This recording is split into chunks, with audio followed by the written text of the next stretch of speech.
Colonisation française. Pourquoi la France abandonne-t-elle ses enfants? Si tous les êtres humains naissent libres et égaux, en dignité, mais surtout en droit, selon la Déclaration universelle des droits de l'homme, sommes-nous en droit de nous demander pourquoi la France abandonne-t-elle ses enfants dans ses ex-colonies?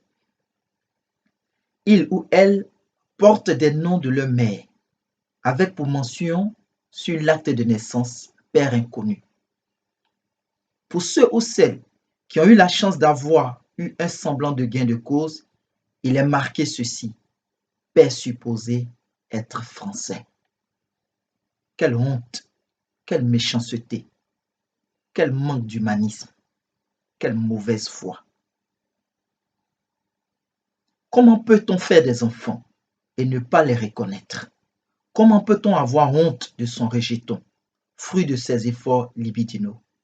Ces nombreux mulâtres, appelés communément chez nous métis, nés de pères colons français et de mères noires ivoiriennes, portent en eux les marques d'un passé honteusement douloureux, de leurs mères qui ont eu le meilleur malheur d'être belles.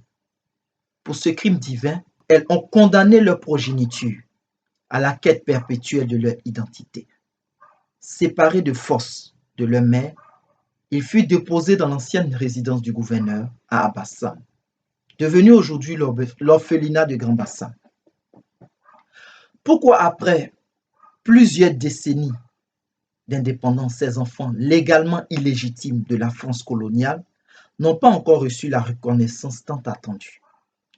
Quelle est cette France qui proclame les valeurs de liberté, d'égalité et surtout de fraternité, qui pourtant refuse au XXIe siècle de s'excuser auprès de ses enfants pour cette discrimination volontaire qu'elle a eu à pratiquer pendant la colonisation?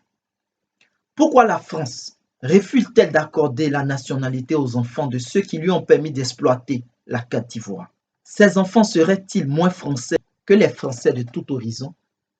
Pendant que la France défendait en 1945, à la Déclaration universelle des droits de l'homme, la nécessité de rendre justice à ceux qui ont été victimes d'injustice par la voix de René Cassin, membre français de la Commission des droits de l'homme, en ces termes, je cite: notre déclaration se présente comme la plus vigoureuse, la plus nécessaire des protestations de l'humanité contre les atrocités et les oppressions dont tant de millions d'êtres humains ont été victimes à travers les siècles, et plus particulièrement pendant et entre les deux guerres.